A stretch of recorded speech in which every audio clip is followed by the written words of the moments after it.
Hola, ¿qué tal, Jacobs? Bienvenidos a un video más de El Jacob, donde hoy en la mañanera de nuestro presidente Andrés Manuel López Obrador va y visita al Temo desde la ciudad de Morelos.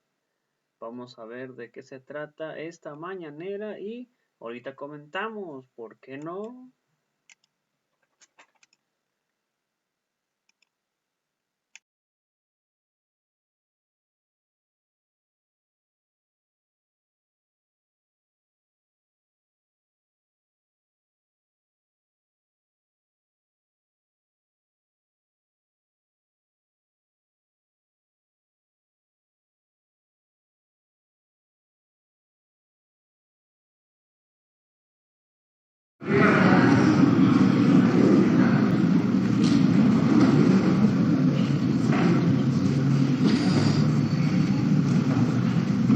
Pues nos da muchísimo gusto estar en Cuernavaca, amanecer aquí en Morelos para informar sobre la situación de seguridad en el estado y también informar sobre la situación del país, como lo hacemos todos los días. Vamos a escuchar a Cuauhtémoc Blanco, gobernador del estado. Le tenemos toda la confianza al gobernador de Morelos. Estamos trabajando de manera coordinada. No está solo, porque como sucede en otras regiones del país, siempre hay grupos de intereses creados. Hay todavía caciquismo, tanto en lo económico como en lo político. Y a esto hay que agregar el tener que enfrentar la corrupción, tanto la delincuencia organizada como la delincuencia de cuello blanco. Por eso estamos aquí para expresar nuestro apoyo, nuestra solidaridad al gobernador del estado de Morelos, de este estado con tanta historia de lucha social, en la tierra del general Emiliano Zapata Salazar. Nos da mucho gusto estar aquí en Cuernavaca y poder saludar a los ciudadanos del estado de Morelos. Vamos a escuchar las palabras del gobernador y luego el general Luis Crescencio Sandoval González va a informar sobre seguridad y posteriormente abrimos para preguntas y respuestas. Adelante, por favor. Muy buenos días, señor presidente. A nombre del pueblo morelense le doy la más cordial bienvenida a usted y a los miembros de su comitiva. Saludo a las autoridades civiles y militares que nos acompañan, así como a los medios de comunicación presentes. Celebro y agradezco la cercanía de usted con nuestra gente desde el inicio de nuestra gestión. Esta visita nos encuentra a la mitad del camino, con logros pendientes en los que trabajamos día a día. Somos coherentes con los principios del México de la transformación. En Morelos respaldamos su gestión trabajando. Buscamos que a México le vaya bien. En materia de salud, los morelenses logramos controlar los brotes de contagios por el COVID-19. Esto fue gracias al apoyo que recibimos del gobierno federal, a la estrategia preventiva implementada en el estado y el comportamiento responsable de la ciudadanía. En materia de educación, estamos por alcanzar el 100% de alumnos tomando clases presenciales bajo los protocolos de higiene necesarios. Y en materia de seguridad, gracias al trabajo de coordinación y de operación inteligencia con institutos federales, en los últimos meses logramos anular y llevar ante la justicia importantes objetivos generadores de violencia en Morelos. Con ello, demostramos que en Morelos no hay intocables y no hay lugar para la impunidad. Le informo a usted que recientemente comenzaron a avanzar algunas carpetas de investigación en contra de quienes saquearon al pueblo a cambio de su enriquecimiento personal. Algunos exfuncionarios hoy son requeridos por la justicia y vamos por más, señor presidente. Vamos por todos esos personajes que le han hecho tanto daño al estado de Morelos. Su liderazgo nos ha demostrado que para alcanzar el México que todos queremos, se debe actuar con mano firme y de manera congruente, con transparencia y ética y lealtad. Se debe combatir la corrupción y llevar ante la justicia a todo aquel que ofendió y sirvió del pueblo. Una vez más, le reitero que Morelos no pactamos con quienes han pretendido arrebatarnos la paz, contra los que saquearon al pueblo, ni perdón ni olvido. Señor presidente, Morelos es suyo, los principios de la transformación que avanzan. Morelos lo recibe con los brazos abiertos y Morelos es su casa. Bienvenido, señor presidente, y gracias por esos grandes apoyos que nos ha mandado a los 36 municipios. Muchísimas gracias.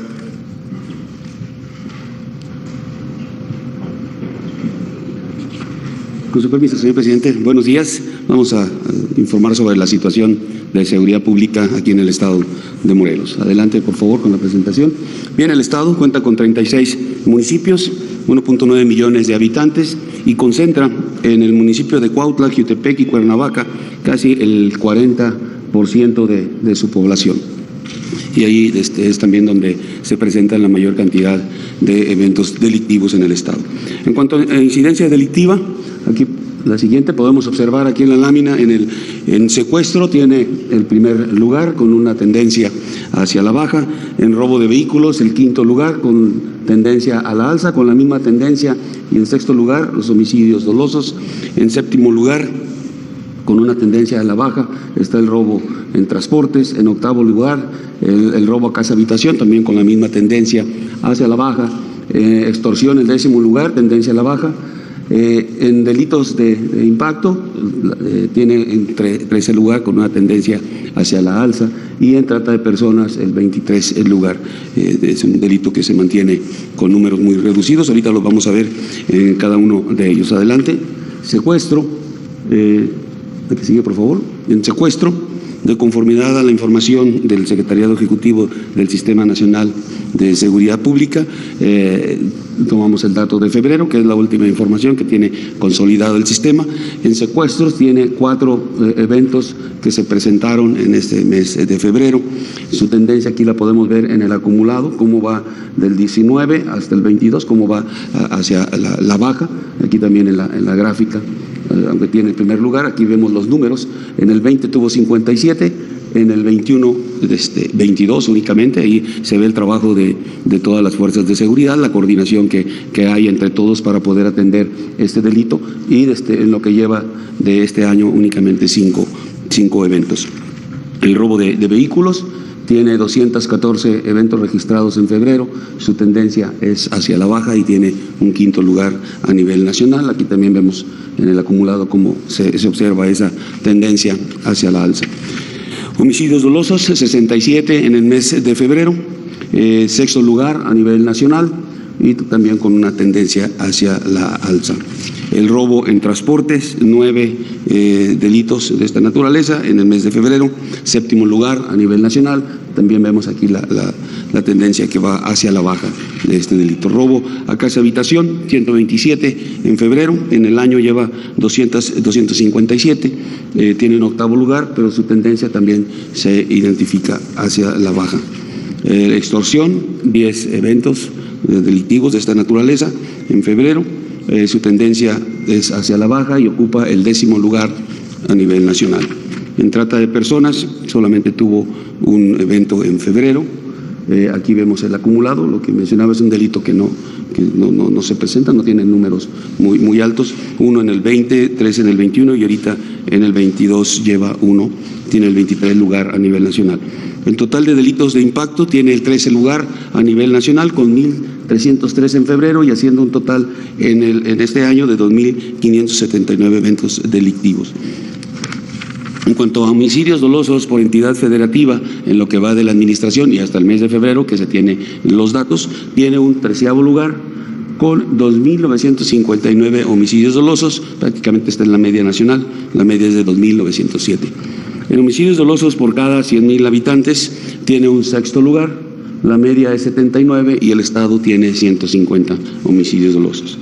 Los municipios que se identifican con mayor incidencia delictiva en lo que es homicidios dolosos, robo de vehículos y narcomenudeo son estos 7 que tenemos aquí: Cuernavaca, Jiutepec, Cuautla, Temisco, Jojutla, Xochitepec y Yautepec. Estos 7 municipios acumulan el 74% de la cantidad total del estado de estos tres municipios: homicidio, doloso, robo, vehículos y narcomenudeo.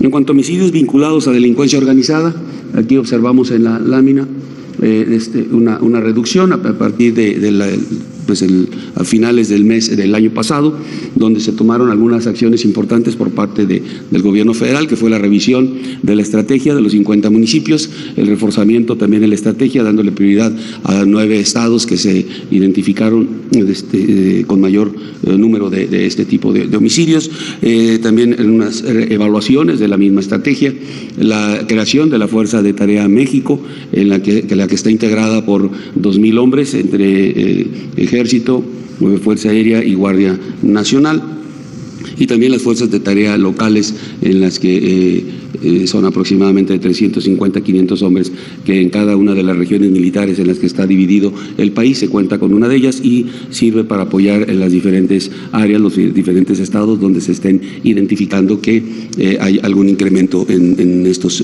homicidios. Entonces, vemos aquí en la gráfica cómo desde octubre empezó, después de esas acciones que se tomaron, empezó a reducir, llegando a febrero a 49 homicidios vinculados a delincuencia organizada.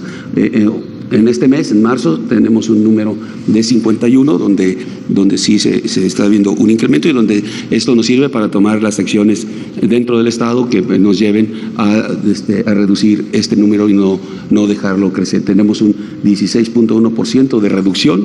Entonces, eso tendremos que mantenerlo a través de acciones coordinadas del gobierno federal con el Estado para evitar su incremento. Adelante, por favor. En cuanto a fuerzas de seguridad pública, tenemos aquí presentes, en cuanto a Policía Estatal, en su parte operativa, 1,645 elementos. De 1,870, que es lo real, 1,645 son operativos.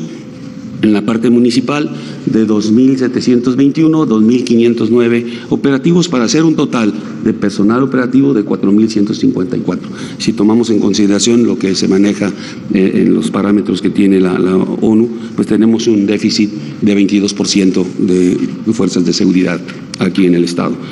En cuanto a fuerzas federales de seguridad que trabajan también aquí en el Estado, tenemos del Ejército y Fuerza Aérea 2,306 elementos operativos, de la Secretaría de Marina 108, de la Guardia Nacional 1,004 elementos, para un total de 3,418 elementos operativos de estas fuerzas federales de seguridad, que sumados a la parte estatal y municipal hacen un total de 7,572 elementos para trabajar en el ámbito de la seguridad.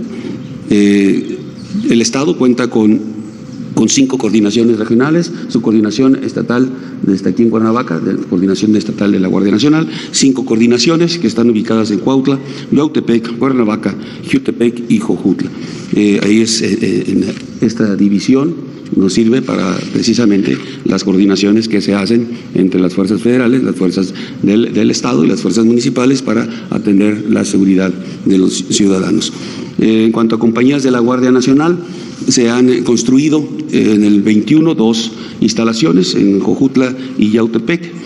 También se cedieron por parte del Ejército 2 instalaciones a la Guardia Nacional en Cuernavaca y en Cuautla, de tal manera que hay 4 compañías ya con instalaciones funcionando, y para este año se consideraron la construcción de 11 compañías más, que son Azochiapan, Amacuzá, Cuernavaca, Emiliano Zapata, Jiutepec, Tequesquitengo, Temisco, Huitzilac, Xochitepec y Cuautla, de tal manera que a final de este año tendrá el Estado 15 instalaciones para las compañías de Guardia Nacional, y se podrá tener un despliegue importante para cubrir las áreas donde se ha identificado con mayor número de delitos.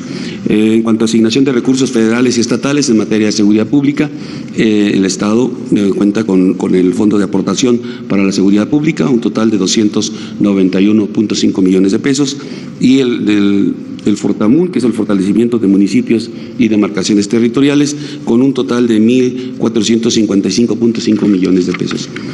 En cuanto a resultados, aseguramientos en el estado de Morelos, aquí podemos ver lo que se ha hecho de trabajo.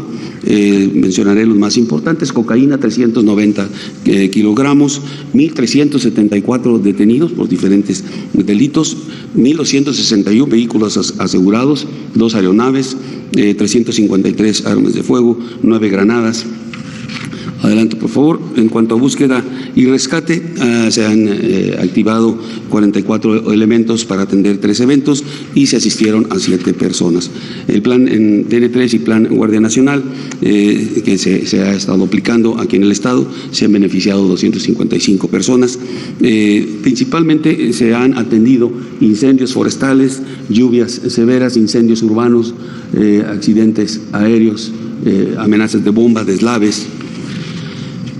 Bien, también dentro de este plan y atendiendo de lo que se ha estado presentando en estos días, el incendio en Tepoztlán, en el Cerro del Teposteco, se han realizado una serie de acciones. Aquí vemos un video de cómo está trabajando el personal tanto de autoridades civiles, voluntarios, Ejército, Fuerza Aérea, Guardia Nacional, de manera conjunta trabajando para la atención de este incendio. Aquí vemos más imágenes sobre ese trabajo. Un trabajo coordinado precisamente por la Coordinación Nacional de Protección Civil, que desde el inicio de este evento se trasladó aquí al área junto con todo el personal que especialista en esto y con lo que fue Fuerza Aérea, Ejército y Guardia Nacional. Se establecieron los procedimientos para poder atender el incendio y lograr resultados rápidamente, y de tal manera que se tienen 115 hectáreas afectadas. Ya está el 100% controlado y tenemos un porcentaje de 80% de extinción. Citar que en total fueron 368 elementos, como ya cité, de autoridades civiles, personas voluntarias, Ejército, Fuerza Aérea, Guardia Nacional. Tenemos dos equipos, helicópteros con equipo del IVALDET para poder hacer la extinción. Ya uno de ellos, el de la Guardia Nacional, ya terminó ayer sus actividades y se traslada a otro incendio que tenemos en el país importante, en la Reserva del Cielo, en Tamaulipas, y el día de hoy, terminando las actividades, ya una vez que se tenga el 100% de extinción, el helicóptero de la Fuerza Aérea Mexicana también se trasladará a esa misma área en Tamaulipas para coadyuvar con un helicóptero más que está allá, de tal manera que atenderemos esta reserva importante para nuestro país, con 3 helicópteros para que rápidamente podamos controlar las aproximadamente 300 hectáreas que están siendo atacadas por el fuego. Ese es el informe. Señor presidente, muchas gracias. Vamos, adelante. También tú.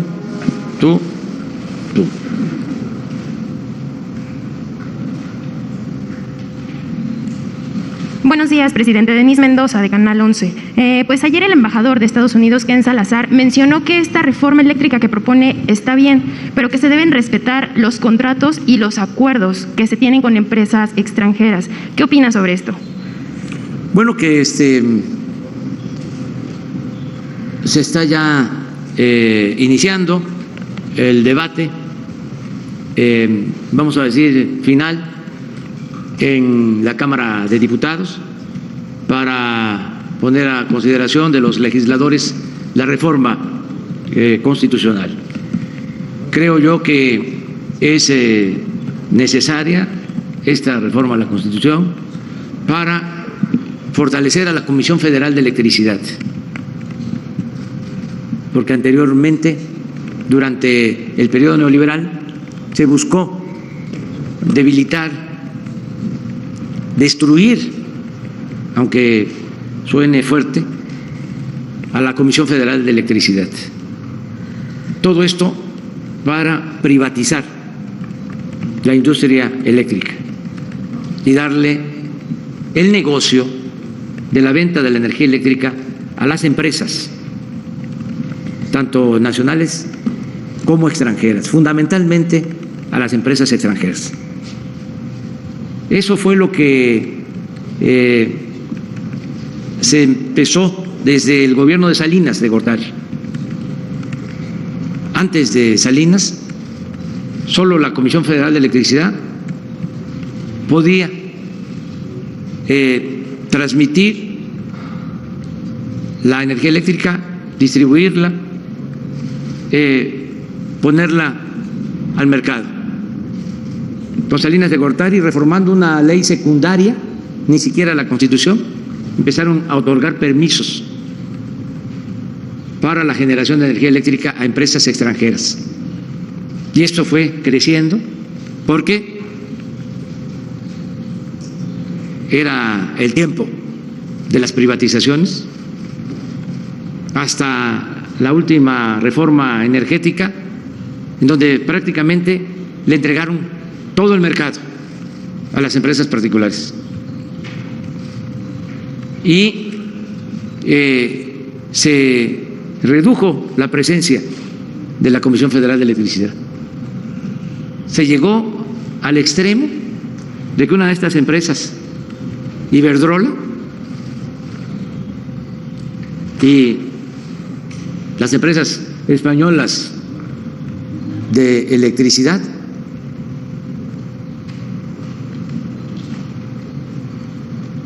contrataron a funcionarios públicos.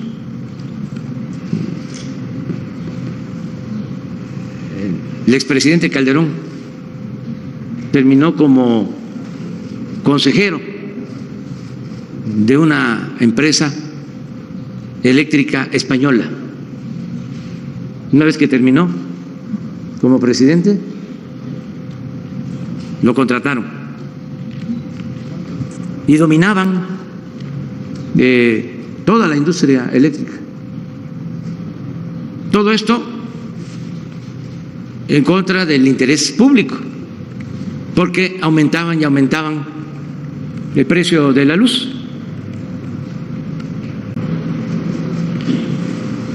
Se beneficiaban unos cuantos, pero se perjudicaba a la mayoría de la gente. Ya hemos hablado de cómo los Oxxos, que se convirtieron de repente en socios de estas empresas,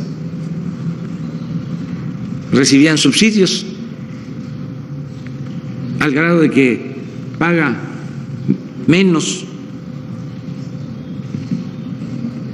un Oxxo que lo que puede pagar un domicilio, un hogar, una familia de clase media en el país. Entonces, esta reforma es para eliminar todos estos privilegios. Y en estos días se va a saber si los legisladores representan al pueblo, son auténticos representantes populares o son simples representantes de las empresas y de los grupos de intereses creados. No va a haber ni para dónde hacerse. Y ojalá y se difunda bien sobre las posturas. ¿Quiénes están a favor de que se fortalezca la Comisión Federal de Electricidad y quiénes están a favor de las empresas extranjeras? Y al final, si se está o no a favor del pueblo, porque si no se aprueba la reforma, pues van a ser las empresas las que van a fijar los precios y nos va a pasar lo que está sucediendo en España. No estoy inventando nada. Como allá dominan esas empresas, la gente pues ya no aguanta porque no tiene para pagar la luz, porque todo es negocio, todo es lucro. Nosotros no aumentamos el precio de la luz para no afectar la economía popular. y estamos destinando subsidio a eso. Pero una empresa particular lo que busca es la ganancia. ¿Ustedes creen que a una empresa particular de energía eléctrica le va a interesar si el recibo llega en un bimestre al doble o al triple, como está sucediendo en España? Y como estas empresas controlan los medios de información, pues esto ni siquiera se sabe. No se dan a conocer las protestas. Es para que en España, con todo respeto, hubieran manifestaciones de protesta. Ahora hay por lo de la gasolina, porque también está hasta las nubes. Y lo mismo por el control de las empresas privadas. Que nadie se extrañe, esta postura nuestra la hemos sostenido por años.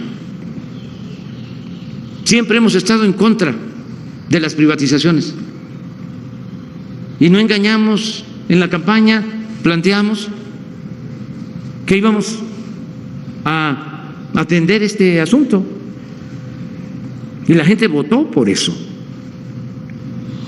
para que se terminaran los abusos y el saqueo y que se defendieran los intereses de los ciudadanos.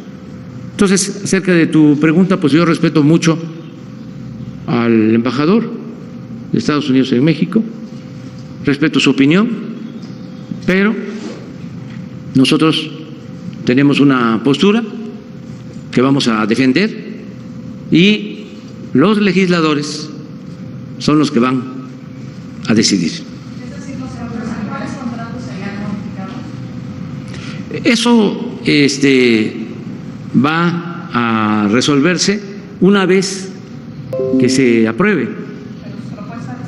Mi propuesta es que se considere la iniciativa como la presentamos, que no haya modificaciones, sobre todo en lo fundamental. Y hay otro asunto que no debemos de olvidar. En esa iniciativa de ley de reforma a la Constitución va lo del litio, porque no se quiere hablar de eso. Pero al aprobarse la reforma a la Constitución se establece que el litio es un mineral estratégico que queda bajo el dominio de la nación, que no podrá ser concesionado a extranjeros.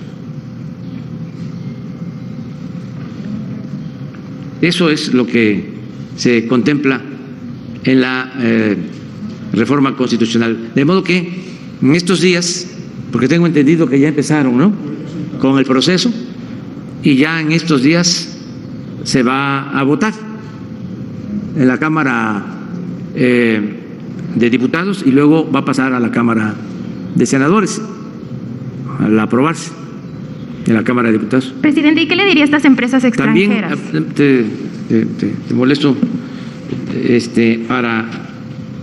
te pido que me permitas nada más complementar una información. Como es una reforma constitucional, se necesitan 2/3 partes de los votos, no es mayoría simple. Entonces, por eso es interesante, porque tiene que lograrse la votación de la mayoría de los legisladores, y ojalá que piensen en el pueblo, que piensen en la nación, no solo en los intereses partidistas. ¿Y qué le diría a estas empresas extranjeras que pues quieren saber si sí se van a mantener estos contratos, se van a modificar? ¿Qué mensaje les daría? Pues que no tienen por qué preocuparse. En la iniciativa se establece que se les garantiza el 54%, el 46% del mercado. Y la Comisión Federal que es una empresa pública, se encargaría de la generación del 54%. ¿Cuánto es el 46%? Es todo lo que consume Argentina.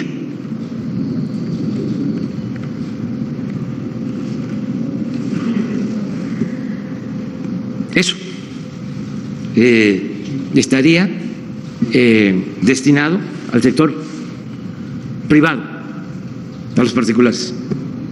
Pero necesitamos tener la mayoría, que la Comisión Federal tenga más presencia. Ya no estamos hablando del 100% como era antes, estamos hablando del 54%, porque ahora, con todas las reformas, la presencia de la Comisión Federal está limitada al 30%. Y si no hay esa modificación legal, desaparece, la borran a la Comisión Federal. Y eso sería muy grave para los intereses de los ciudadanos, del pueblo, de la nación, de los mexicanos. Entonces, ¿qué les diría? Que entiendan que ya no son los tiempos de antes, que hubieron cambios. No quiso el pueblo que ganaran los otros partidos con los que competimos en el 18, que eran los que ellos apoyaban. Democráticamente el pueblo dijo: queremos esto, y es lo que estamos haciendo. Si hubiésemos dicho en campaña que no iban a haber cambios, pues entonces a lo mejor se llamarían a engaño.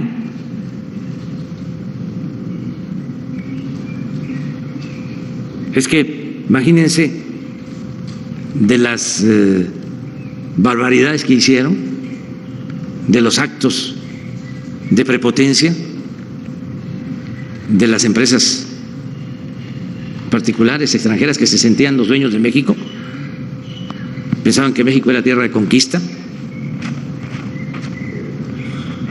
Lograron que en la ley se estableciera que la energía que se produce en las hidroeléctricas no es energía limpia.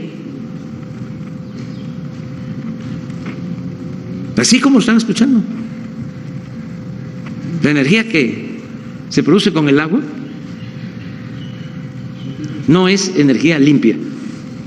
Y el despacho de la energía que se produce en las hidroeléctricas se queda hasta el final. No suben a la red de distribución nacional la energía de las hidroeléctricas. Si ustedes van a una presa, a una hidroeléctrica, van a ver que existe un vaso de agua, un embalse, es agua de manera mecánica, pasa por conductos para mover a una turbina, que es la que genera la energía, y por túneles sale el agua. A la salida de esa agua, ahí hay aves, hay patos, hay pescado, porque no hay ningún contaminante. Es un proceso mecánico.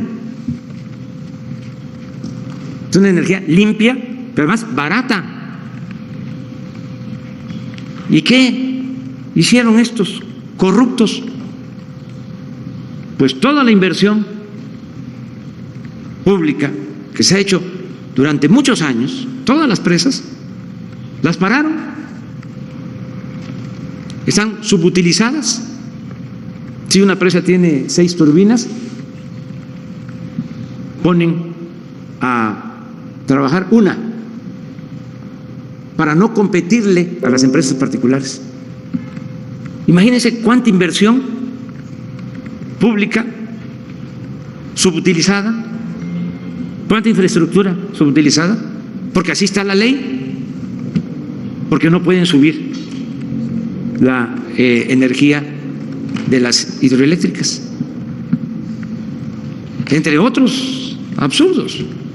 Bueno, ya el extremo es que termina un presidente y se lo llevan de empleado.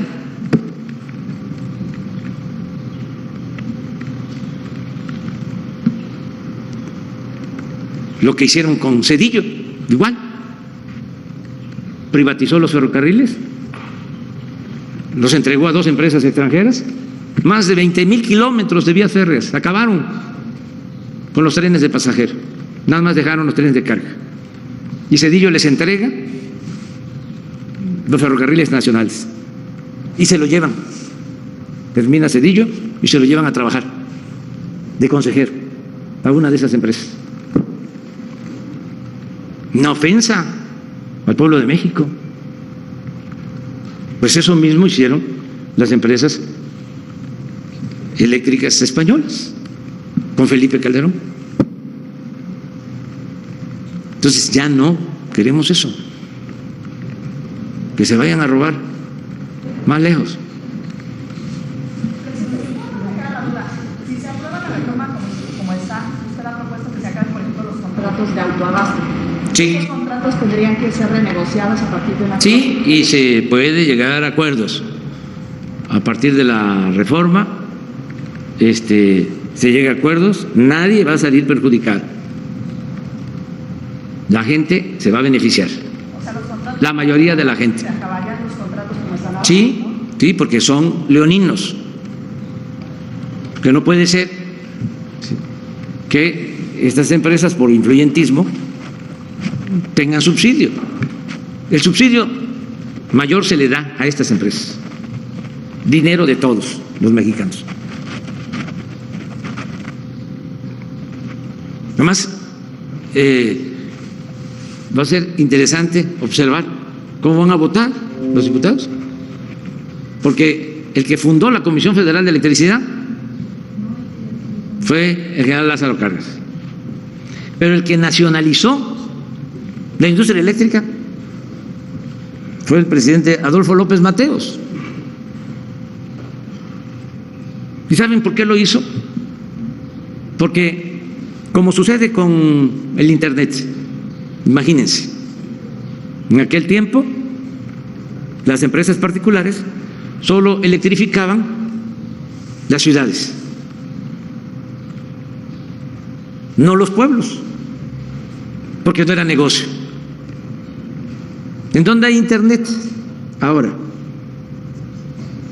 Pues aquí en Cuernavaca, en la Ciudad de México, en las ciudades. Pero sale uno a los municipios y hay veces que ni siquiera en las cabeceras municipales no hay Internet. Es muy probable que de los 36 municipios de Morelos haya cabeceras municipales que no tengan Internet, que anda la gente ahí subiéndose a las lomas, a los cerros, para agarrar la ansiada señal. ¿Por qué no se tiene Internet en todo Morelos, en todo México? Porque no es negocio. Entonces, era lo que pasaba en 1960. No se electrificaban los pueblos. Entonces, el presidente López Mateos toma la decisión de nacionalizar la industria eléctrica y se electrifica todo México. Ahora hay líneas de conducción de energía hasta los pueblos más apartados. Están electrificados el 96% de las comunidades, de cerca de 200,000 comunidades. ¿Por qué? Porque no es un negocio particular, es un derecho que tiene la gente al desarrollo, y eso lo garantiza el Estado, no lo garantiza el mercado. Eso es lo que debe de entenderse, pero eso es lo opuesto a lo que piensan quienes defienden todavía, a pesar del saqueo. Es increíble cómo hay aplaudidores y defensores de la corrupción. Increíble. Todo por su conservadurismo. Pero qué bien que están tratando el tema, porque sí, ya la semana que viene empiezan los debates y es probable que a mediados de abril, antes de Semana Santa, ya puedan estar votando en la Cámara de Diputados. El periodo de sesiones normal, ordinario, creo que termina a finales de abril. Y esta reforma tiene que ser aprobada por las dos cámaras. O sea que antes de que termine abril, ya sabemos. Presidente, y en otro tema, ayer se dio una declaración un poco fuerte por parte del jefe de Comando Norte de Estados Unidos, Glenn Van Herk. Mencionó que México es la base de operaciones más grande de las agencias de espionaje ruso. ¿Qué podría comentarnos sobre esta declaración que dio? Pues es una declaración, nosotros no vamos a cuestionar nada, somos respetuosos de la libre manifestación de las ideas. México es un país libre, independiente, soberano. Debe saberse cada vez más, porque parece a veces que no se entiende lo suficiente. Hay que mandarles telegramas avisándoles de que México no es colonia de ningún país extranjero, que México es un país libre, independiente, soberano, que no somos colonia de Rusia, ni de China, ni de Estados Unidos, que México es un país independiente, libre y soberano.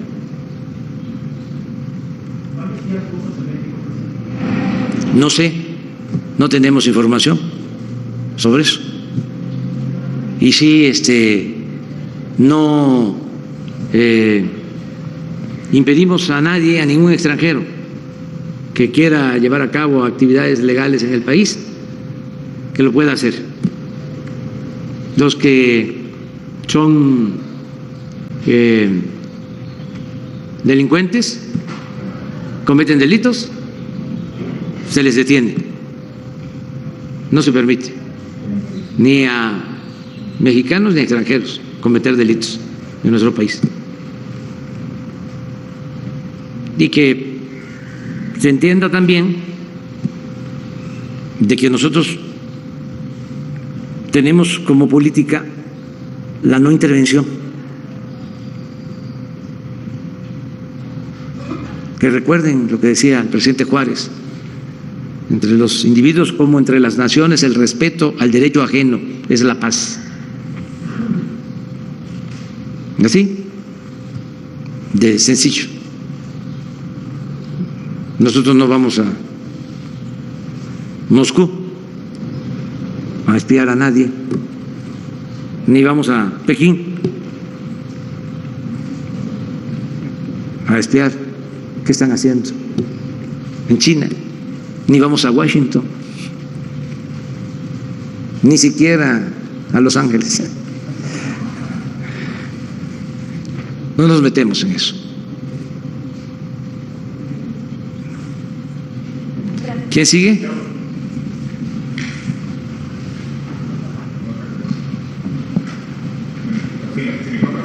No. Gracias. Buenos días. días, señor presidente y miembros de su administración. Soy Julio Mar Gómez, de la Agencia Medios Digitales del Pacífico y reportero humano de Baja California Sur. Ayer quedé pendiente, muchas gracias por darme la oportunidad. Ayer el secretario de Marina dio a conocer los avances en materia de prevención y coordinación de seguridad del Aeropuerto Internacional de la Ciudad de México, así como de los puertos marítimos, y lo menciono debido a que un senador morenista por mi estado presentó en el Pleno del Senado un punto de acuerdo donde solicita que la API, la Administración Portuaria Integral, sea administrada por el gobierno federal, en este sentido por la Secretaría de Marina, ya que actualmente Baja California Sur es el único estado administrado por el gobierno estatal. Considerando lo sensible del tema de prevención y seguridad ciudadana, el senador ve de mucha importancia el punto de acuerdo que presentó. Cabe destacar, presidente, que la administración del API es dirigido por uno de los hijos del exgobernador Narciso Agúndez Montaño. De igual forma, otro hijo es diputado local, todos bien acomodados en la administración estatal. Anteriormente usted declaró en una de sus visitas a la capital del estado que no quería ninguna relación con el gobernador Agúndez. ¿Cuál sería su postura ante este punto de acuerdo que externó el senador de la República sobre si será administrada por el API y que sea responsabilidad federal como todos los demás estados? Bueno, primero decir que le tenemos mucha confianza al maestro Víctor Castro, que le enviamos un saludo, y a toda la gente de Baja California Sur. Y que el maestro Víctor va a decidir sobre lo que más conviene. Existen puertos,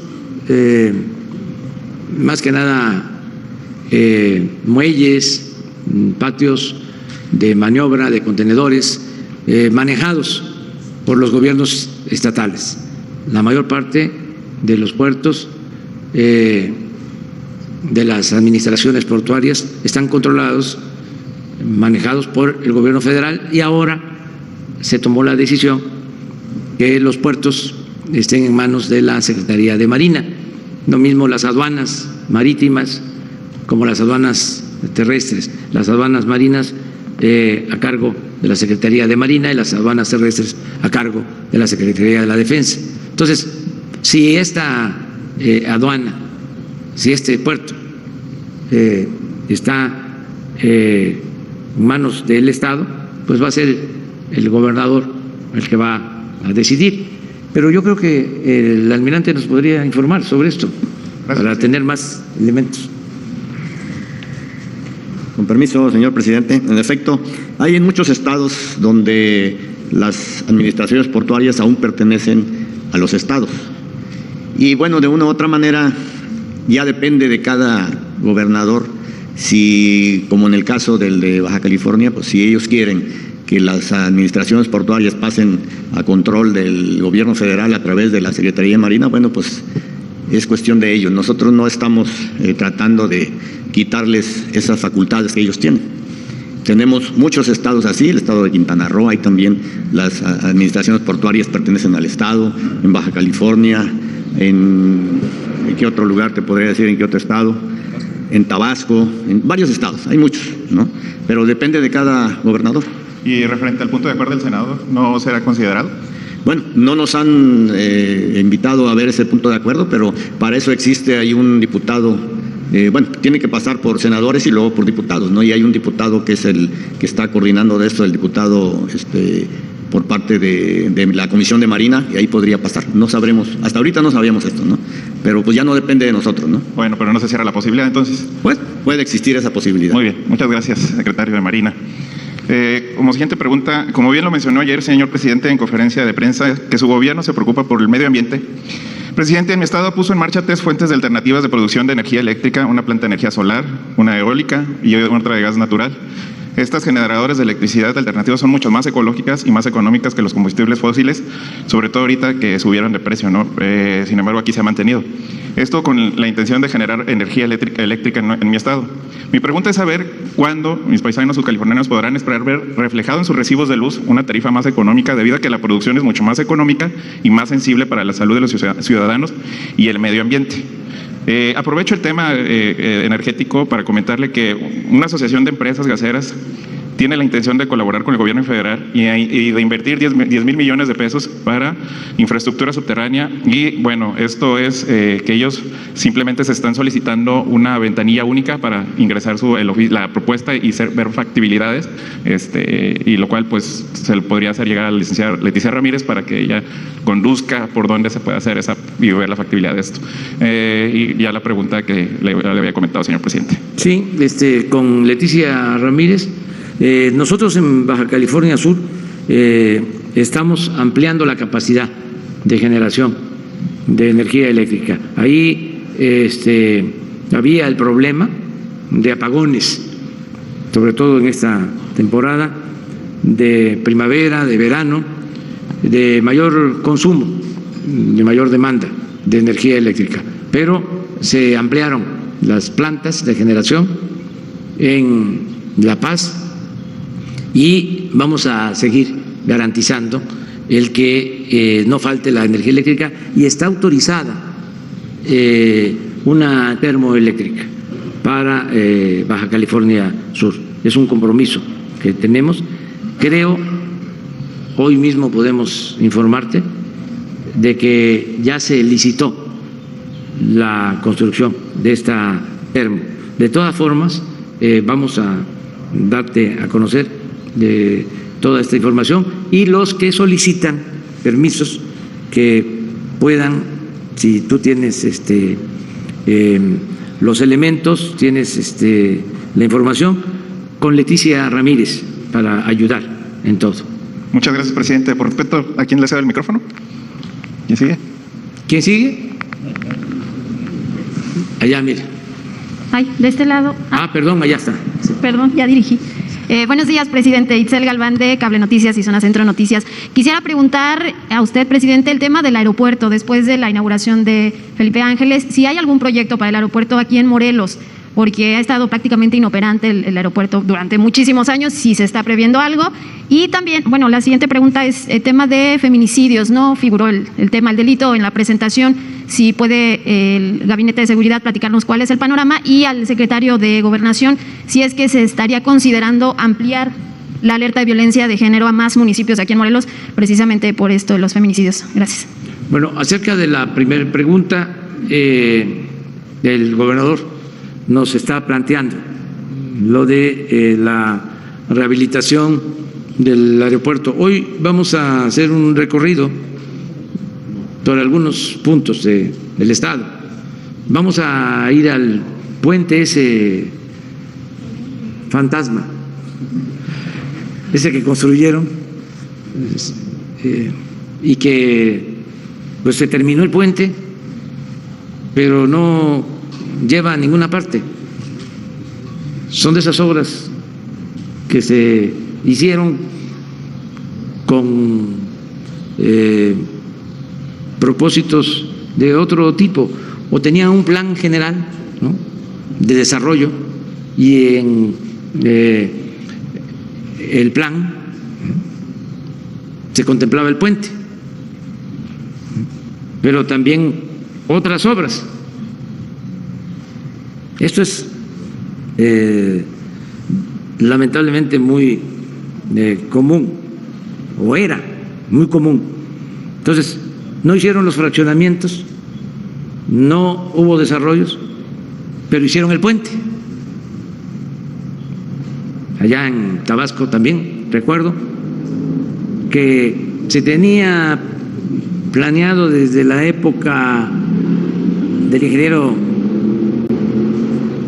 Díaz Serrano, que estaba de director de Pemex, creo que era el presidente López Portillo, hacer un tren de Dos Bocas a Estación Chontalpa para todo lo que era el desarrollo petrolero, y ese tren iba a pasar por una zona urbana y se necesitaba un puente para que los carros pasaran por arriba y el tren abajo. No se hizo el tren, pero sí se hizo el puente, y ahí quedó. Es un monumento, ¿no?, a la ineficiencia. Hace poco decidieron que iban a hacer 12 termoeléctricas y que necesitaban el gas para abastecer esas termoeléctricas. No hicieron las 12 termoeléctricas, pero sí compraron el gas y construyeron los gasoductos. Entonces ahora tenemos gas excedente. No tenemos las hidroeléctricas, las termoeléctricas, pero sí hicieron el negocio de los gasoductos. Entonces es un poco lo del puente de aquí, de Cuernavaca. Vamos a estar hoy y a ver si habilitamos ese puente, porque en una de esas costó más el puente que lo que pueda costar la ampliación y mejoramiento del aeropuerto. Entonces vamos a buscarle utilidad al puente, porque sería lamentable que termine nuestro gobierno y lo dejemos ahí como monumento a la ineficiencia y a la corrupción, aun cuando nosotros no lo hicimos, pero es dinero pues del pueblo, le tenemos que dar utilidad. Entonces vamos a hacer una supervisión el día de hoy. Hoy tenemos, terminando esta conferencia, después de desayunar, a las 10 tenemos una reunión, viene todo el gabinete del gobierno federal, porque tenemos una reunión con el gobierno de Morelos para ver varios proyectos que estamos llevando a cabo de manera conjunta, ver el avance, esto es en lo productivo, en bienestar, en obras de infraestructura, todo es una evaluación que vamos a llevar a cabo y luego hacemos este recorrido, vamos a ese puente y vamos a ir también a Tepoztlán. Teníamos programado ir a Tepoztlán antes del incendio del Teposteco, pero también ahora vamos a ver lo del incendio, a supervisar y sobre todo vamos a ver el avance en la carretera, la ampliación de la carretera de Tepoztlán, de la Pera a Cuautla, cómo vamos, porque queremos terminar este año ya esa carretera que es muy importante, se está trabajando, se está avanzando y vamos a hacer una evaluación. Esto es lo que vamos a hacer el día de hoy. Acerca de los feminicidios, que es tu segunda pregunta, hoy en la mañana se trató este asunto, hasta me gustaría que lo pudiera explicar el secretario de Seguridad Pública de Morelos, fue el que lo planteó, ¿verdad? A ver si viene, porque se han logrado avances. ¿Tienes tú la información, por favor? Sí. Que él amplíe la información, pero sí. Sí, muy buenos días, con su permiso, señor presidente. Para su pregunta sobre feminicidios, en primer lugar, que se ha estado trabajando en la Mesa de Construcción de Paz y Seguridad, encabezada por el señor gobernador, por el secretario de Seguridad del Estado de Morelos y con las compañeras abogadas que están trabajando precisamente en torno a la violencia en contra de las mujeres en esta entidad. Le doy un dato, el trabajo ha resultado bien. El año pasado, en un lapso de marzo del 2020 a febrero de 2021, hubo 35 feminicidios lamentables. Para el mismo periodo de marzo de 2021 a febrero de 2022 ha habido 19, con varias consideraciones que le doy más adelante. Es decir, una disminución de 16 feminicidios en el último periodo, lo que significa un decremento de 45.7%.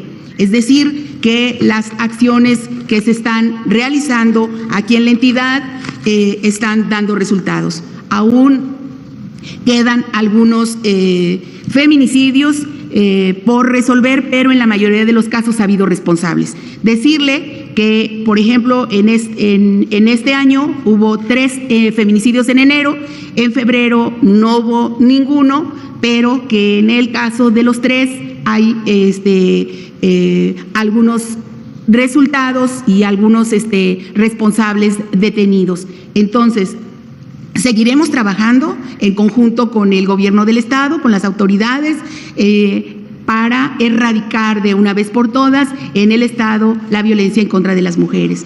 Pero en resumen, va bien la erradicación de este delito. Y ya viene acá el secretario de Seguridad, acercándose el almirante para ampliar la información relativa a este delito. Sería, sí. ¿No tiene su informe, secretario, sobre feminicidio? ¿Qué es lo que nos preguntaron? Aquí, pase. Sí, por eso. ¿Cuál fue la pregunta?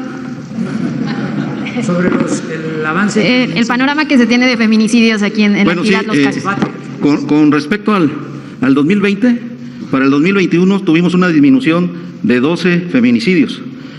Tenemos 8 municipios con alerta de violencia de género, de los cuales en 2 no hubo feminicidios en 2021, que es Jiutepec y Huitzilac. El Estado tiene 36 municipios. En 25 municipios no hubo ningún feminicidio de los 36 municipios. Realmente sí hemos tenido un avance, pero además en la cuestión de feminicidios también hay que tomar en cuenta que se combate y que se da con los que cometen este tipo de delitos, que no está aquí la Fiscalía, pero tenemos relación con ellos y ellos han también dado buenos resultados en eso y en el combate al secuestro.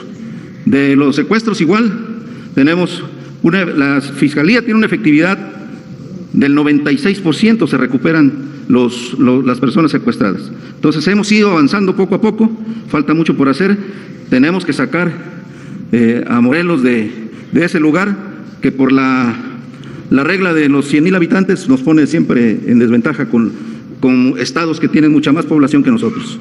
No sé si eso... Sí, ya con eso. Muchas gracias. Por eso, señor. Muchas gracias. Ya nada más si se piensa ampliar la alerta a otros municipios de Morelos, al secretario de Gobernación. A ver, ¿sí? Claro. Pues se trabaja coordinadamente con el gobierno del Estado, son 36 municipios, hay alerta de género ahorita en 8, es probable que se retiren ya 2 de esos, que son Huitzilac y Jiutepec se llama, que sean retirados y se está evaluando cada 15 días. Si es necesario, desde luego que se aumentará el programa o la alerta de género y estamos muy en contacto con el gobierno del Estado, trabajando con el área de seguridad, porque la prevención pues es parte del combate al delito. Hay algunos problemas porque la Fiscalía del Estado, que tiene la obligación de procurar justicia, pues no termina de aterrizar en cuanto a la investigación, pero en la mayoría de los casos se trabaja coordinadamente con la Fiscalía General de la República, con el Poder Judicial del Estado y con el gobernador. ¿Quién sigue?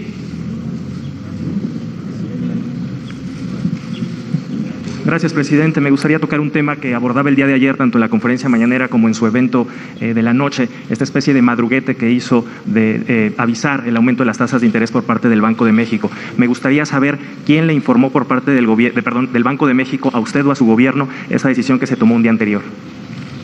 Pues miren, participa en la reunión del Banco de México el secretario de Hacienda.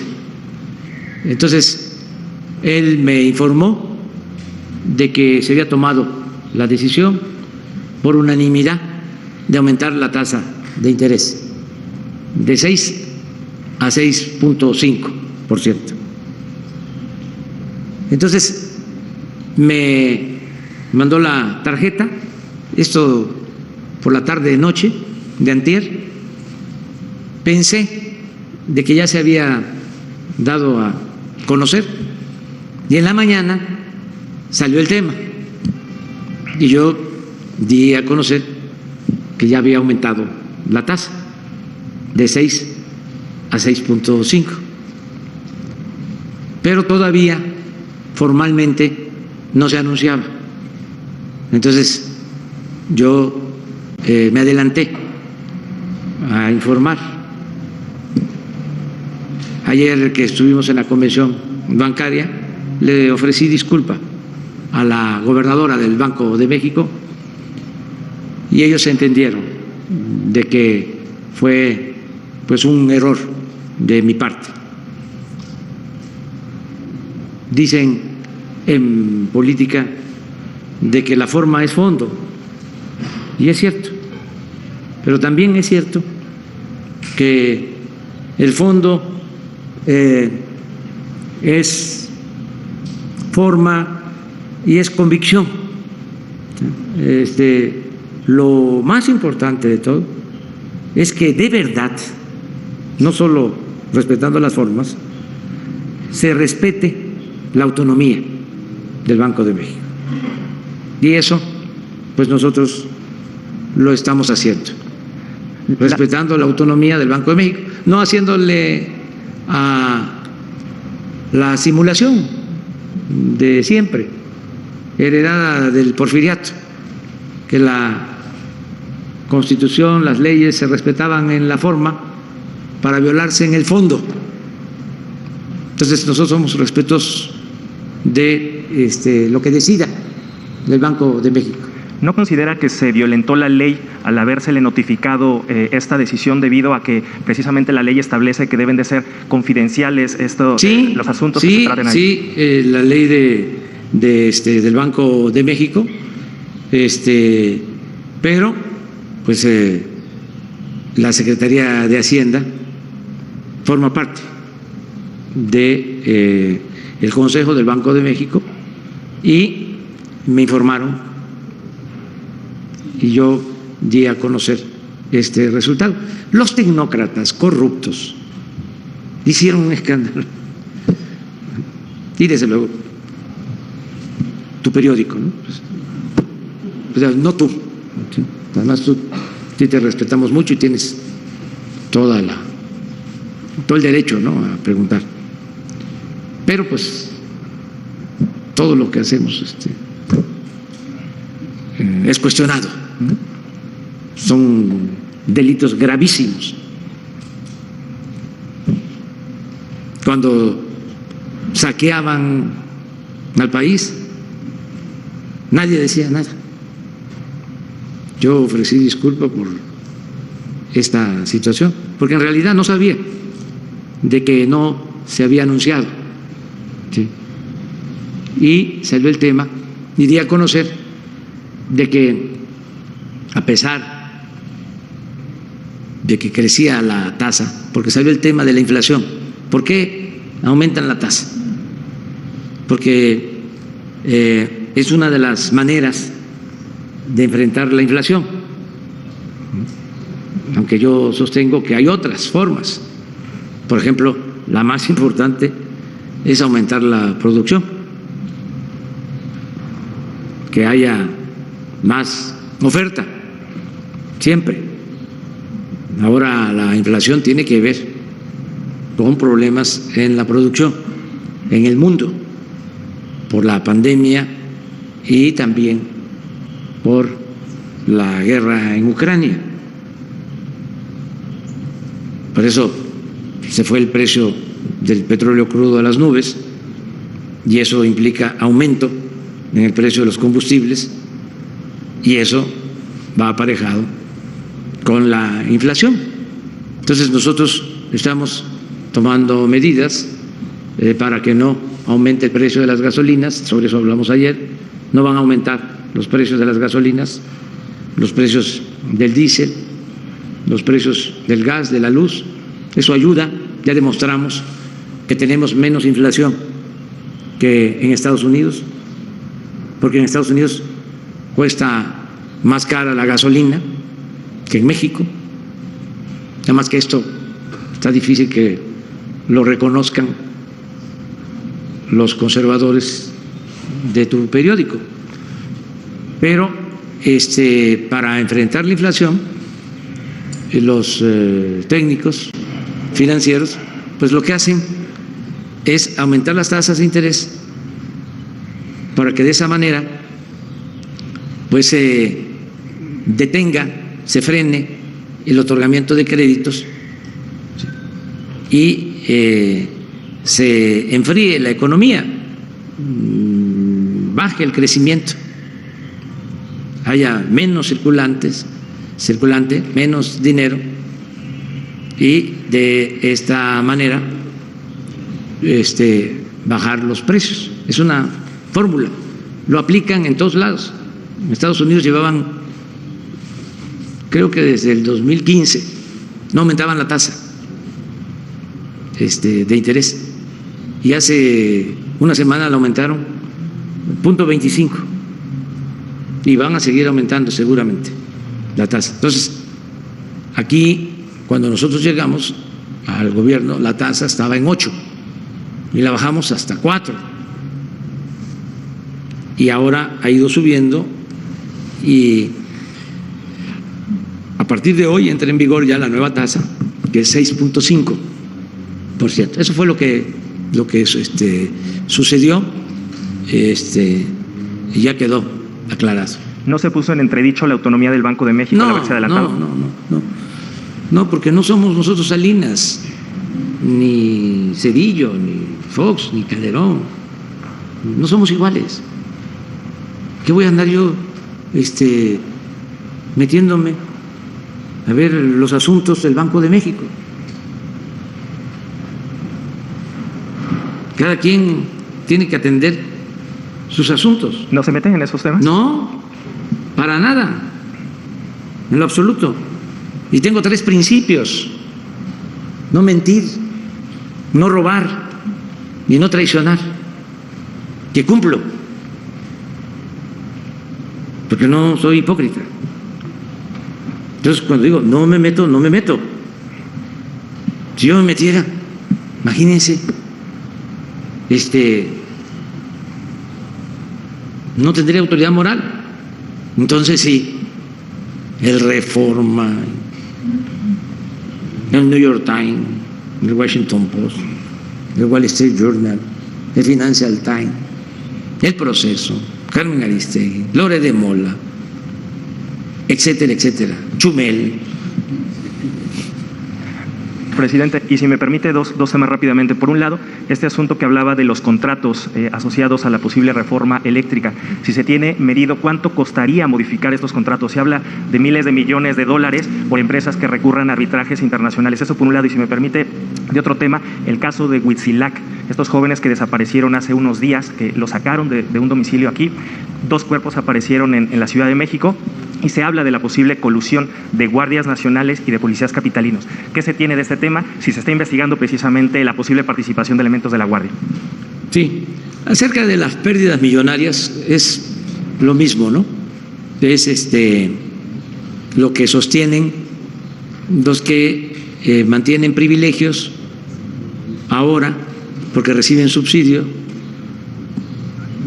y no quieren perder los privilegios. Y tu periódico defiende a estas empresas. Entonces hablan de pérdidas millonarias. También el senador Monreal lo ha dicho, presidente. Pues está desinformado, porque no hay pérdidas. Al contrario, gana el pueblo de México. Y cualquier diputado, cualquier senador, cualquier legislador debería estar pensando en lo que le conviene al pueblo. El único amo que tiene un servidor público es el pueblo. Nada más. Y los únicos negocios que deben de importar a los funcionarios son los negocios públicos. ¿No se pagarían empresas posibles indemnizaciones o multas? No. Y siempre amenazan y van a acusarnos al extranjero. Yo les platicaba que cuando estábamos solicitando el permiso para la compra de la refinería en Texas, a Shell, estaban queriendo condicionarnos o buscaban los empresarios que defiende tu periódico que nos dieran el permiso, pero que retiráramos la iniciativa de reforma eléctrica. Ese permiso para comprar la refinería, que ya es de México, que deberían de estarlo celebrando en los medios de información, porque estamos recuperando bienes para México. Bueno, ese permiso lo tenían que otorgar 3 instituciones del gobierno de Estados Unidos: el Tesoro, el Departamento de Estado y la Secretaría de Energía. Y teníamos la autorización del Tesoro y del Departamento de Estado, y la Secretaría de Energía no. Pedía más y más información, que si de dónde íbamos a agarrar el dinero para pagar la refinería, indagando sobre el origen del dinero. Y nada, era porque estaban haciendo politiquería los que no quieren la reforma eléctrica. Bueno, llegó al caso de que presentó un amparo una tintorería de Nueva York, así como estos amparos de Claudio X González. ¿Cómo se llama el abogado que fue ministro? Cosío. Y esos amparos que otorgan jueces a diestra y siniestra cuando se trata de frenar las obras que estamos llevando a cabo por consigna. Entonces, no prosperó al final, pero siempre van y acusan y que van a haber sanciones y que se está violando el Tratado de Libre Comercio. Nada de eso. Estamos combatiendo la corrupción. El gobierno de Estados Unidos no va a defender a corruptos. Y si el gobierno de Estados Unidos defiende a corruptos, nosotros no. Así de sencillo. Ya México no es tierra de conquista, a robar a otra parte. Entonces no pasa nada. Acerca de lo de Huitzilac, sí es muy lamentable lo que sucedió. Detuvieron a 3 personas. Esto tiene que ver con la tala de bosques. Unos comuneros tomaron detenidos a unas personas. Uno de ellos afortunadamente se salvó y es el que está ahora declarando sobre lo que sucedió, porque 3 perdieron la vida. Digo 2 de los 3. 2 perdieron la vida. Se está haciendo la investigación a fondo. Sí intervino la Guardia Nacional, pero fundamentalmente porque se había tomado la carretera y buscaron con los familiares llegar a acuerdos y desde luego buscar a los desaparecidos y hacer justicia. No se sabe todavía, aunque se está investigando, quiénes fueron los autores materiales de estos crímenes. ¿Se descarta entonces por el momento que no, guardias no se descarta nada. Solo quiero decir que se está haciendo la investigación y no se puede todavía señalar a culpables, porque el herido que salvó la vida habla de que fueron apresados, detenidos, ¿sí?, golpeados por maleantes, por una banda de maleantes.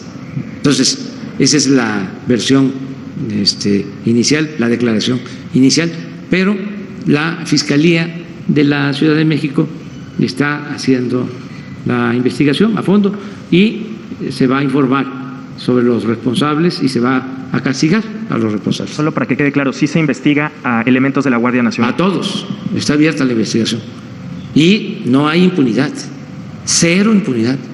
Ya no es el tiempo de que estaba García Luna, el secretario de Seguridad Pública. Ahora la secretaria de Seguridad Pública es Rosa Isela Rodríguez, no es García Luna. Nada más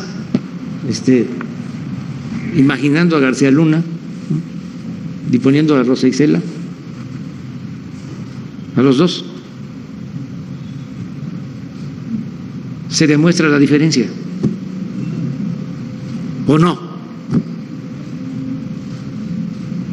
Entonces ya no somos represores, no establecemos relaciones de complicidad con nadie.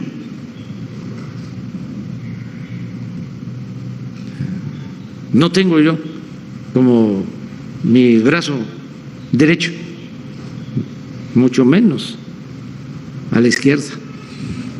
No tengo como brazo derecho a un servidor como García Luna, ¿no? Yo estoy esperando que nos explique Felipe Calderón cómo fue que le dio tanto poder a García Luna, y si no se daba cuenta de lo que hacía García Luna.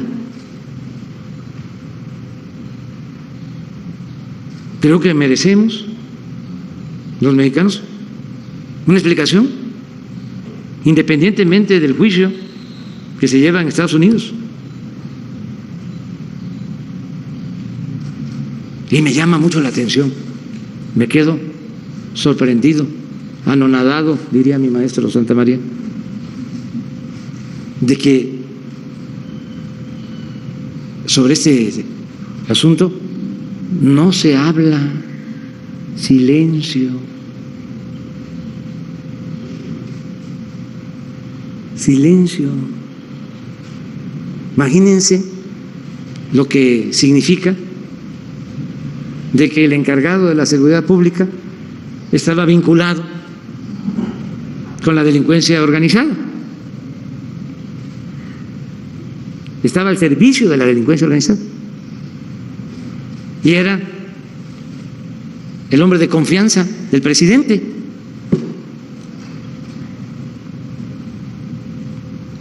¿Por qué el silencio de los medios? Sí, me acuerdo de que al principio, cuando empezó García Luna a tener influencia, era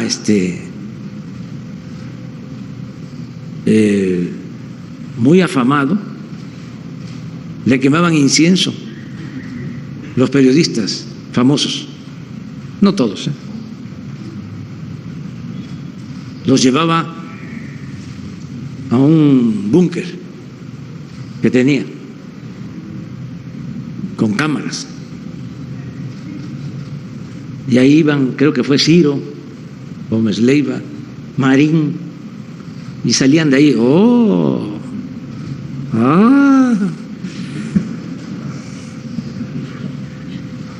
y hacer sus crónicas.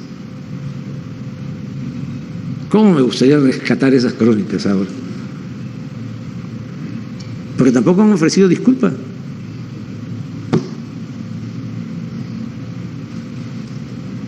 Entonces sí, ya es distinto, ¿no? Es cero impunidad. Trátese de quien se trate. Muy bien, ¿quién sigue? Muy buenos días. Vengo de Ensenada, Baja California, Jorge Díaz del programa Lánzate CNR, Canal 73. Me he dado cuenta en estos 3 años que usted escucha, atiende y resuelve. Las veces que he tenido la oportunidad de estar aquí en esta conferencia, en este caso estamos en Morelos, decirle que se han resuelto algunas cosas, como es el tema de las casas de los trabajadores de Capufe en Rosarito. Y me piden que en su oportunidad ya las rescataron, las habían embargado, ya se atendió. También lo del Seguro Social del IMSS también se atendió. Pero lo que no se ha atendido en Baja California es el tema del Iztecali, de aquellas cajas de ahorro que incluso también lo comenté en su visita al cuartel Morelos en Tijuana. Le deben al Fondo Magisterial de Pensionados y Jubilados AC de Ensenada 13.134.000 pesos, aún no se les paga a ellos. Y en ese mismo sentido, Hay un adeudo estatal por retención de ahorro de maestros de otra caja de ahorros. Es un adeudo total del gobierno del estado de Baja California a la cooperativa magisterial Benito Juárez, asciende aproximadamente a 19 millones de pesos. Este monto corresponde a ahorros retenidos a más de 1,000 maestros activos y jubilados de Ensenada, Baja California, que no han sido enterados a la caja de ahorro, a la cual instruyeron su depósito quincenal. El gobierno central tiene un adeudo de 5 quincenas, junio, julio, octubre de 2019 y enero y febrero de 2021. Este adeudo corresponde a los ahorros de maestros estatales activos. Por otra parte, el Iztecali, que es una paraestatal del gobierno del estado y que le debe, defiende o atiende a los trabajadores del gobierno y municipios, la cantidad de 15 millones de pesos. Este adeudo corresponde a retenciones de quincenas desde el 2018 a maestros estatales y jubilados. Y hay un tema importante, hace rato usted habló del Tratado de Libre Comercio, en el tema de la pesca. Y varios pescadores han estado pidiéndole a usted permisos de la pesca. Hubo una atención que los atendió al salir del cuartel Morelos y le piden por favor les entregue los permisos de pesca de atún con anzuelo. No representan una competencia desleal para 19 cooperativas, son 19 familias. Usted estuvo en Ensenada el pasado 16 de octubre del 2021 donde firmó el acuerdo para la regularización de autos extranjeros. En esa ocasión usted los apoyó ordenando que les dieran los permisos y volvió a Tijuana el 17 de febrero del 2022. Lo abordó uno de los pescadores para pedirle los 19 permisos y usted le dijo textualmente: "Te va a hablar Octavio Almada de Pesca", y el pescador le contestó a usted: "Así nos dicen siempre", y usted le dijo: "Ya te dije que te va a hablar Octavio Almada". Y hasta la fecha no les han hablado, presidente, ni se les ha entregado los permisos. Entonces ellos se preguntan: ¿dónde está la instrucción o la orden que usted dio? Aquí tengo el documento. Los pescadores también me dicen que les da tristeza que están viviendo porque siempre lo ayudaron para ser presidente en el 2006 y aquí les mandan, y hay información de respaldo. Y aquí viene el tema principal. Los pescadores consideran también que los funcionarios de CONAPESCA y INAPESCA ignoran la política social que usted impulsa de primero los pobres y no se ponen en los zapatos del pueblo, porque siguen protegiendo los intereses de los conservadores de dos empresas allá, Baja Aqua Farm y Cervax, que tienen más de 22 años explotando todo el atún aleta azul que se asigna a México con utilidades de más de 30 millones de dólares y que se van del país. Al día de hoy ya están pescando la cuota de 3,500 toneladas para este 2022 y los pescadores tradicionales del pueblo solo se quedan viendo, ya que no pueden trabajar pescando porque no les dan los permisos a los que tienen derecho y razón. Asimismo, le solicitan pues precisamente esta atención, presidente. Ya voy a terminar. Con los maestros entró la nueva administración, termina la administración del ingeniero Jaime Bonilla, entra Marina del Pilar y hay un señalamiento en contra de una líder y se lo voy a leer rápidamente. Le mandan un saludo y le quieren hablar acerca de que un grupo de 25 maestros jubilados pertenecientes a la sección 2 del Sindicato Nacional de Trabajadores de la Educación en el estado de Baja California, a partir de nuestro retiro nos pareció importante invertir su dinero, producto de más de 30 años de trabajo dedicados a la educación, en la caja de ahorro denominada CAMAC, Caja de Ahorro Magisterial Asociación Civil, la cual desde el 2016 empezó con irregularidades y dificultades para entregar pago de intereses y retiro de capitales invertidos. Como dato adicional, debemos señalar que somos más de 2,000 maestros jubilados defraudados por CAMAC en el estado de Baja California. Se solicitó a la profesora Consuelo Dalia Carrillo Tirado, presidenta del Consejo de la Caja de Ahorro denominado CAMAC, nos devolviera el dinero y como respuesta se obtuvo el cierre de las oficinas en cada uno de los municipios y la nula comunicación. Viéndonos en la necesidad de acudir al sistema de justicia para resolver el caso y recuperar nuestro dinero, que tristemente hoy por hoy ninguna demanda ha prosperado. La Fiscalía del Estado llevó a cabo cateos en las instalaciones de algunos inmuebles de CAMAC, pese a que el caso ya se judicializó. Tenemos la impresión de que no hay voluntad de castigar a los responsables. El pasado 28 de febrero fue detenida en este año la presidenta de la Caja de Ahorro y al día siguiente, presidente, fue puesta en libertad por un juez en Tijuana, frustrando así la esperanza que se nos haga justicia. Señor presidente, de manera muy respetuosa a su investidura como mandatario de esta nación, apelamos al sentido humanista que lo caracteriza para que los sectores más vulnerables y solicitamos su intervención a través de una fiscalía especializada para la investigación de este fraude, el cual asciende a 1,500 millones de pesos y se repare el daño a maestros y maestras. Le depositan, le ponen su confianza y pues es un esfuerzo de 30 años. Y aquí, para concluir, tengo la ley de la Secretaría de Marina, y saludo con mucho gusto a mi almirante, el secretario de Marina, un tema que tiene que ver con los permisos de libreta de mar.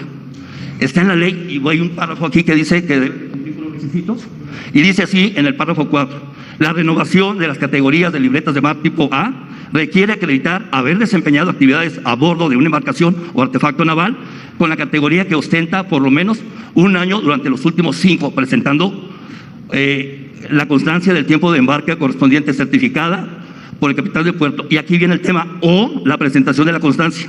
Han presentado la constancia y en Ensenada, Baja California, Capitanía de Puerto, no les quiere dar la libreta para tipo A y tipo B. Y concluyo, recuerdo bien el 13 de noviembre, viernes, ahí, le hablé de los autos de procedencia extranjera. Se dio el decreto, estuve yo en Ensenada cuando usted fue y lo firmó. Se modificó en Chihuahua por las agencias aduanales. Y la gran pregunta es que nada más pueden importar en el dígito de inicio, en la número de serie de cada vehículo del 1 al 5, pero hay vehículos que su número de serie empieza con letra. ¿Qué va a pasar con esa parte? Y uno de los reclamos, que allá en Baja California como que alargan el tiempo para la instalación del repube. Todo esto que lo planteo, le doy la oportunidad que le solicito que responda y agradecerle. Muy bien. Mira, el caso de los permisos que tienen que ver con pesca, vamos a que el comisionado de pesca lo atienda. O sea, ya está escuchando seguramente, y vamos a hablar con él por teléfono para pedir que atienda el caso.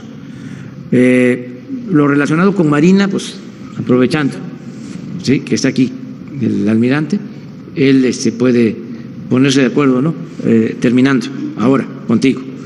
Y en el caso de los maestros, ¿sí?, y sobre la regularización de los carros, el secretario de Gobernación, si quieres explicar sobre eso, sobre los dos asuntos, y hablar con la gobernadora. En los tres primeros que planteó, que son los bonos de los maestros, uno que asciende más o menos 13 millones de pesos y el otro creo que son 17 millones. Y está el asunto también de las cuotas que retuvo y no terminó de enterar el Iztecali. Ya está trabajando la gobernadora, nos planteó que se haga un convenio modificatorio al convenio macro. Yo calculo que a fin de mes debe de empezar a regularizarse y ya se pagarían los meses atrasados que entiendo empiezan desde diciembre del año pasado hasta marzo. Ese es un asunto, ya se está atendiendo. El otro es un asunto que viene del ámbito estrictamente sindical, es la sección 2 del Sindicato Nacional de Trabajadores de la Educación. Presentaron una denuncia por fraude contra la administración de la Caja de Ahorro. Entiendo que se judicializó la carpeta, se giró la orden de aprehensión, se detuvo a la presidenta y a alguien más del sindicato y en respeto al Estado de Derecho o al debido proceso, tenía, porque no es un delito grave, la posibilidad de seguir el proceso en libertad, en una especie de prisión domiciliaria, y entiendo que los afectados presentaron una apelación que está ahora en un tribunal colegiado. Hay que esperar el resultado de eso, pero tenía derecho a enfrentar el proceso en libertad y adicionalmente a eso los afectados presentaron una relación de bienes que están a nombre de la sección 2 del sindicato y están tratando de que proceda un embargo precautorio de bienes y de cuentas de cheques o de ahorro o inversiones que ellos refieren están en la banca. En lo que respecta al programa de regularización de autos chocolate, como el presidente instruyó, ya inició en todos los estados, en los 10 estados, el proceso de regularización de manera más ágil. Basta con presentar el documento donde, bajo protesta, decir verdad, se acredita que el vehículo ingresó. Hay una petición que por lo pronto no podemos resolver, es que autos que están con número, entiendo, del 1 al 5 puedan entrar en el programa, pero la mayoría o la totalidad de esos autos son los que fueron importados directamente de países que no corresponden a Estados Unidos y Canadá, y acuerdos comerciales hacen imposible que puedan ser incluidos en ese proceso de regularización. Y hay una petición adicional y es que se aumente el periodo porque termina en julio de este año y en septiembre, y la petición es que cuando menos se aumente a diciembre. Por último, se termina, no hay la posibilidad de que se amplíe para este tipo de vehículos que su número de serie empiecen con la letra J, y ahí también en el mismo sentido las viudas, que seguramente pasa a lo largo y ancho del país, en los municipios, que se muere el trabajador y las viudas quedan en desamparo. Hay un problema en Ensenada de viudas, de policías y de trabajadores. ¿Se contemplará cómo ayudar a los municipios para solucionar esto? Bueno, pues habría que hacer el planteamiento. No lo hemos platicado con el gobierno del Estado, pero pues, atendiendo la instrucción del señor presidente, entraremos en comunicación con la gobernadora y le daremos respuesta. Gracias, le agradezco. Bueno, pues ya es la hora del desayuno. Es pues a lo mejor nos toca cecina de Yecapistla, chilaquiles. Ya ahora vamos a estar hablando más de lo suculento de la comida mexicana. Ya quisieran en otras partes tener la variedad de alimentos, de guisos, de comidas, como en México. Y eso tiene que ver con nuestras culturas. Cuando existe una o dos culturas o una dominante, pues la comida es una sola. Pero México es un mosaico cultural. Estamos hablando de muchas culturas y también de muchas regiones, ¿sí?, con flora, fauna diversa. Entonces, por eso nuestra comida es suculenta, variada, de las mejores del mundo, y no se conoce mucho. Se conoce pues bastante la comida oaxaqueña, la comida yucateca, la comida poblana, y eso lo más famoso, ¿no? Por ejemplo, en el caso de la comida poblana, el mole, ¿sí? Pero hay muchísimos otros platillos, ¿sí? No se conoce, por ejemplo, el suculento mole de cadera de Tehuacán, y tiene su historia. Hace unos días hablaba yo de la feijoada, que es la comida de Brasil, que es frijol con puerco, y tiene su historia, porque en la época de la esclavitud los hacendados mataban un cerdo y se quedaban con la pulpa y todo lo demás lo tiraban, y los esclavos lo recogían, y era la cabeza, el hocico, las patitas, y todo eso lo hacían con frijol negro, y de ahí salió la feijoada, y ahora ya es el platillo más importante de Brasil. Lo del mole de cadera es parecido. Las famosas, bueno, no voy a usar la palabra, pero en el sacrificio de los chivos, en las haciendas, lo mismo, la pulpa y los huesos para los peones, y de ahí surge el mole de cadera, que es exquisito. En mi estado, pues son los quelonios, ya no se pueden comer porque hay que cuidar la naturaleza, pero era una tortuga pequeña que se llama pochitoque, se comía pochitoque. Hay otra tortuga más grande que se llama mojina, esa no se comía porque se decía que lloraba, pero luego la icotea es así, más grande. Luego la tortuga de agua dulce también,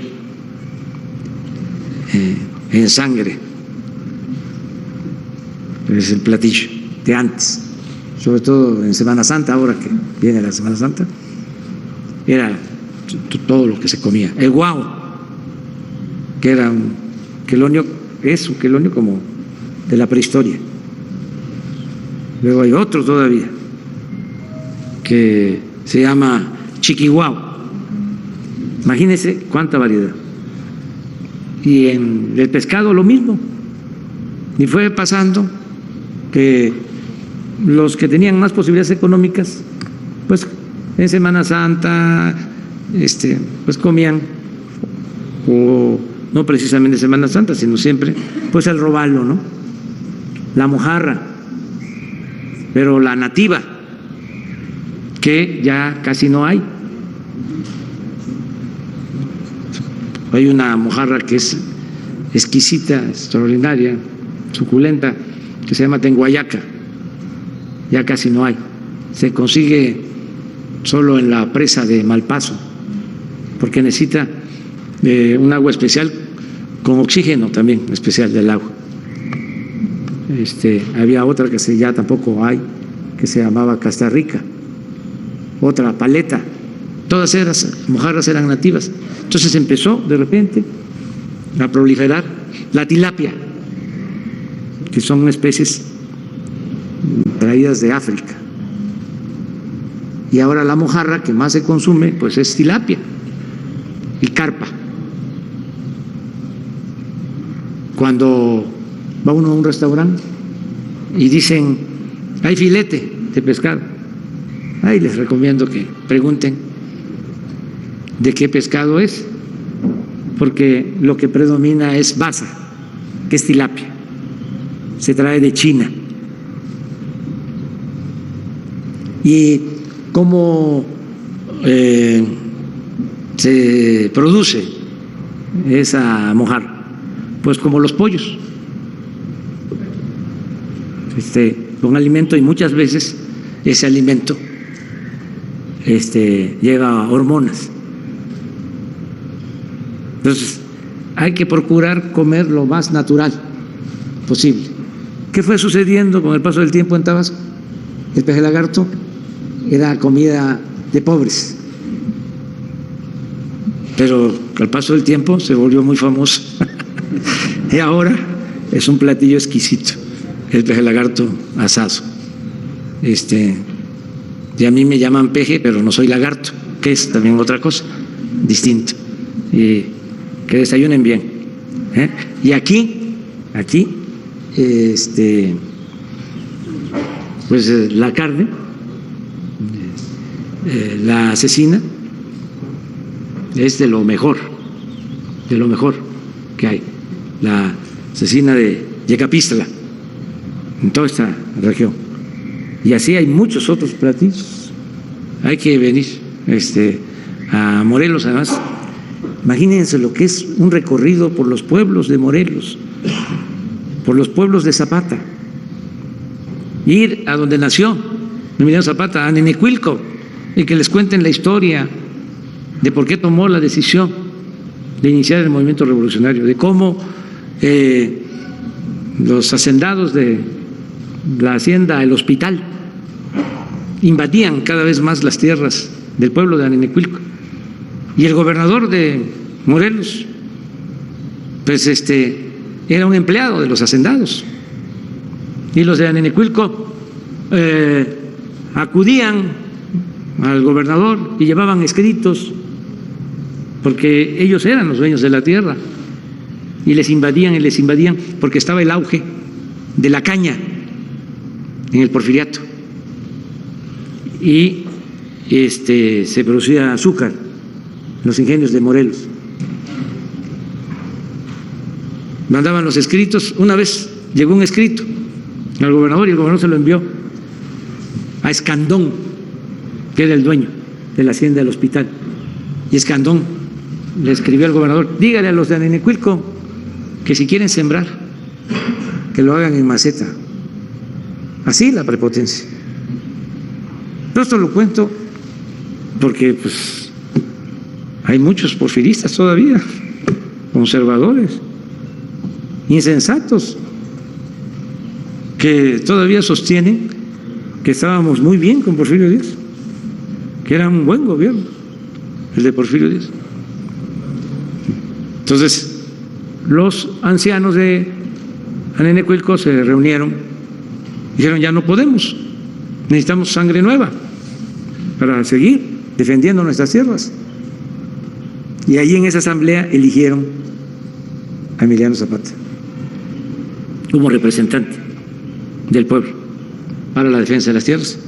Y Zapata pues ya sabía que las gestiones así no iban a prosperar mucho, y lo que hizo fue pues levantar las cercas, desalambrar, y así comenzó el movimiento a favor de los campesinos y en la defensa de la tierra. Entonces, venir a Morelos, a Nenecuilco, a Ayala, ¿sí? Luego ir a Chinameca, donde lo asesinan, ¿sí? Donde lo invita a comer Guajardo, llega Zapata y ahí lo asesinan a la entrada de la hacienda. Y fíjense la historia, gobernaba Venustiano Carranza, ¿sí? Luego hay el enfrentamiento entre Obregón y Carranza tiene que salir de la Ciudad de México hacia Veracruz buscaba protegerse allá y establecer el gobierno. Ya lo había hecho unos años antes, cuando Villa y Zapata tomaron la Ciudad de México. Carranza se fue con Obregón a Veracruz y quería hacer lo mismo. ¿Quién creen ustedes que persigue a Carranza? Guajardo.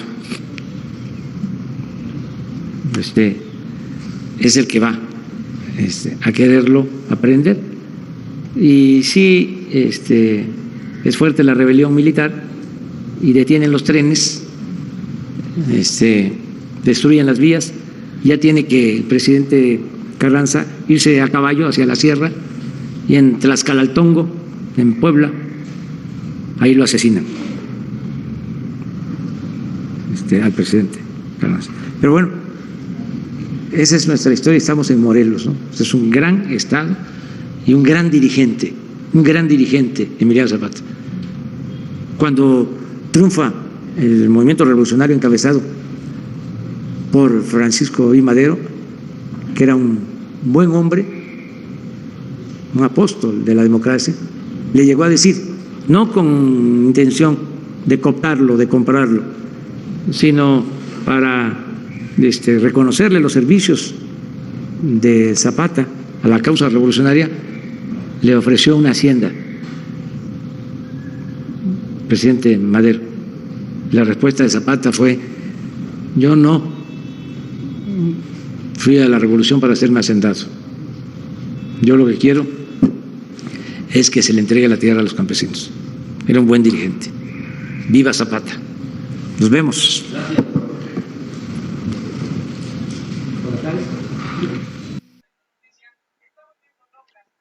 Hola, ¿qué tal? Jacob, pues así básicamente nuestro presidente Andrés Manuel López Obrador, donde pues básicamente la mañanera, el resumen en pocas palabras o lo más relevante reafirma que no somos colonia de nadie, de ningún estado internacional, no somos colonia ni de Rusia, ni de China, ni de Washington. Que pues básicamente no se mete AMLO, va a Moscú a espiar, que no va a Pekín a espiar, ni tampoco a Washington o de perdiz a Los Ángeles, que simple y sencillamente no se mete con nadie y pues no quieren que se metan tampoco con ellos. Así de claro y así de contundente nuestro presidente Andrés Manuel López Obrador, y pues con toda la razón. Margarita Mejía, saludos.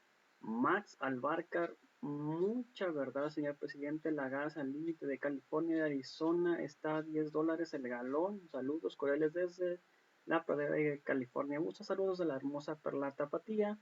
Estela Satarín, saludos y bendiciones desde Ensenada, Baja California. Yo lo amo mucho, mi presidente. Saludos de la hermosa Paleta Tapatía. La comida mexicana, la mejor. Mi presidente, los chilaquiles rojos y verdes con frijol de olla y quesos riquísimos. Completamente de acuerdo. Mari Carmen, saludos. Yo voy por cabecita de algodón. Y Jesús García, vientos, mi cabecita de algodón. Gracias por el video. Isabel OG, saludos. Los invito a ver los siguientes videos. Si me puedes apoyar con estrellas que no afecten tu economía, sería completamente fantástico. O si me puedes apoyar también siendo colaborador del canal por solo 49 pesos mensuales, también sería fantástico. Entonces, gracias a la audiencia por el video. Los invito a ver el siguiente video. Hasta la próxima. Bye. Suscríbanse, comenten, compartan, difundan. Denle like al video y a la página.